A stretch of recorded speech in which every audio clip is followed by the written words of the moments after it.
Baik, Assalamualaikum Ernie. Apa khabar untuk hari ini? Waalaikumsalam warahmatullahi wabarakatuh. Alhamdulillah sihat walafiat kami semua pagi ini ya. Itu yang kita Alhamdulillah. diharapkan ya. Baik, tadi kalau di daerah Belait katanya kita ni boleh menjadi juruterbang. Kalau di daerah Tutong pula bagaimana? Jika turunan hujan pada ketika ini kita ni dapat mengagak ya. Untuk aktiviti yang boleh kita ni lakukan di dalam bangunan. Mungkin ada di daerah Tutong Ernie. Ya, kalau kebiasaannya di Tutongan ni ya, kalau dalam keadaan hujan memang selain daripada pasar raya ya, antara yang selalu menjadi tumpuan ialah di homestay ala Gayonak Pulau di Kampung Bukit Udal. Tempat itu memang tertutup ya. Tetapi walau bagaimanapun keadaan jalan memang memerlukan cuaca yang bukan ketika hujan lebat lah ya. Jadi sebelum hujan baik terlakas-lakas ke sana kali ya. Cuma tu. Baik, itu antara perkongsian yang boleh kita dikunjungi bersama. Boleh Tani buat to-do list bila kita ni ada masa, kita ni akan hadir ke daerah Belait dan juga selanjutnya di daerah Tutong juga ada tempat-tempat yang menariknya. Betul. Baik, untuk itu kita terus serahkan bersama dengan Ernie perkongsian dan juga mungkin bahan semasa boleh kita tonton ni bersama untuk hari ini. Silakan. Baik, terima kasih Muammar dan Nadira. Bismillahirrahmanirrahim. Assalamualaikum warahmatullahi wabarakatuh dan selamat pagi.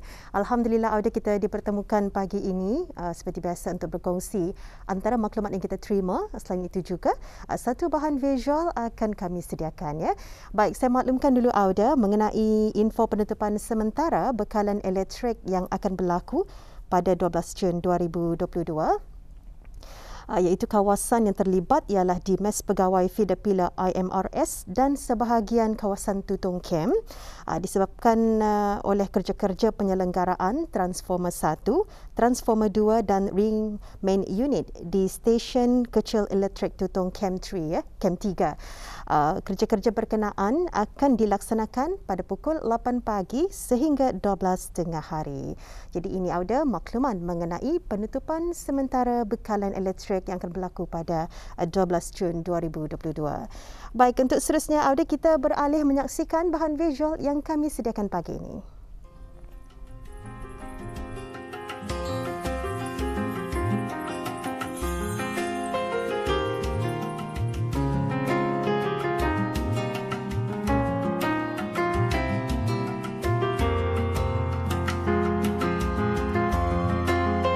Islam adalah agama yang sempurna dan membawa rahmat kepada seluruh umat manusia tanpa mengira pangkat, darjat, keturunan dan bangsa.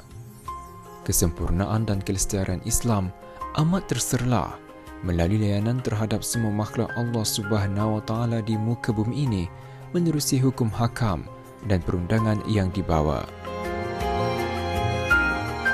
Kehebatan Islam lebih dirasai oleh setiap yang mempercayai, meyakini dan beriman dengan Allah Subhanahu Wa Taala. Kesemua sudut kehidupan dan keadaan diraikan oleh agama yang mulia ini. Bagi seorang mu'allaf, mempelajari dan memantapkan ilmu agama Islam adalah sangat penting dan antaranya ialah dengan mengamalkan pembacaan ayat-ayat suci Al-Quran yang merupakan kalam Allah yang menyentuh segala aspek ukhrawi dan duniawi. Dalam konteks beragama, golongan mu'alaf turut diberi perhatian dari segi pembangunan mu'alaf, terutama dari sudut seperti hafazan dan pembacaan Al-Quran yang bertujuan untuk memperkasa mu'alaf dalam bidang pembacaan Al-Quran dan menghafaz ayat-ayat Al-Quran dan menjadikannya sebagai satu rutin dan amalan seharian. Oleh itu, menerusi bahagian pembangunan mu'alaf, Tarbiyah Mu'alaf Pusat Dakwah Islamiah telah mengendalikan musabakah muratal Al-Quran dan menghafaz ayat-ayat lazim beserta pemahamannya bagi mu'alaf peringkat daerah Tutong. Saya mula memeluk agama Islam pada 21 Mei 2018.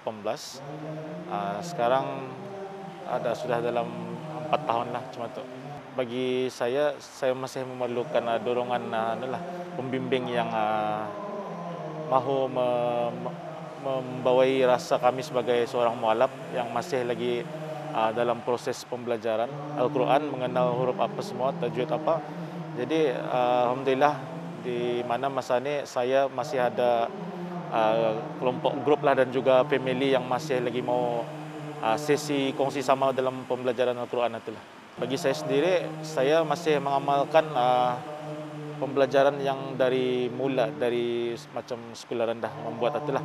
Jadi walaupun saya masa ni sudah berumur, tapi masih lagi mengikuti cara-cara yang sekolah-sekolah agama mengajar itulah dengan kawan-kawan.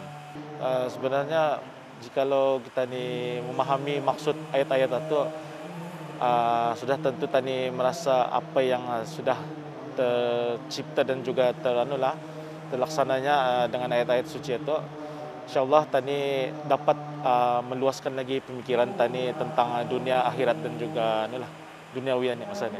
Okay, Alhamdulillah masuk Islam pada 2003 Mac. Sekarang ni sudah 19 tahun memeluk agama Islam. And macam mana aku mendalami Al-Quran. Sekarang ni senang saja belajar di media sosial, ada YouTube, and di office kami di kementerian, kami setiap pagi kami di surau lelaki mempelajari Al-Quran sama-sama kawan lah contoh setiap hari.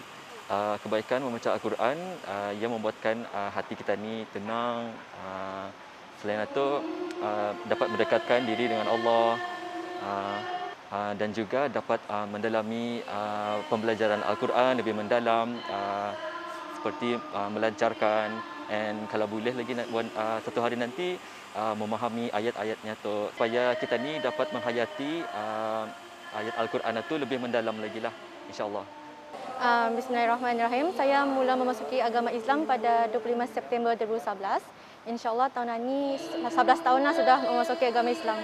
Cara saya mempraktikkan adalah dengan mengikuti kelas-kelas mengaji dan sentiasa mendengar bacaan Al-Quran supaya terbiasa dengan cara pembacaan dan alunannya. Saya mempunyai sebuah tafsir Al-Quran. Jadi setiap kali membaca, saya akan luangkan masa untuk membaca tafsirannya sekali. Dan setiap kali saya tidak faham, akan saya tanyakan kepada guru-guru agama saya lah. Masya Allah, selalunya kalau kita ni membaca Al-Quran, kita ni punya situation dengan tafsir Al-Quran yang kita ni baca tu akan sentiasa matching, akan sentiasa ngam on the spot, ngam timingnya. So bagi saya, kalau ada apa-apa persoalan, just luangkan masa membaca Al-Quran, insyaAllah petunjuknya akan ada di sana. Mula-mula saya masuk Islam tahun 2005, mengamalkan membaca Al-Quran sebenarnya melalui dari CD ataupun radio ataupun YouTube, melalui dari Imam Mishari, mostly Imam Mishari lah. Every day kami akan mendengar this Quran from andang dari Imam Mishari. Itu yang amalan kami lah selalunya in my family. Sebenarnya, okay, actually me and atau my friends sebenarnya ataupun my aunt, kalau kan kami ada commitment, this commitment we can excuse from the work, yatah we can tumpukan this one. Yatah masanya, because this one is the program and activity from the government, yatah masanya for us untuk join ani. Dari sana tak kami melihat untuk kan menghalusilah this bacaan, and then segala even sembahyang apa itu ini we can rujuk balik macam itu. Adalah menjadi hasrat negara bagi melihat agar dakwah di negara ini ditajamkan, dan oleh itu diharap melalui pengendalian acara keagamaan seumpama ini dapat melahirkan mu'alaf yang berlumba-lumba untuk mencari ilmu dari sumber Al-Quran dan menggalakkan mereka untuk sentiasa membaca Al-Quran, menghafaz dan memahami maksud apa yang terkandung dalam Al-Quran, sekaligus melahirkan ahli yang cintakan Al-Quran.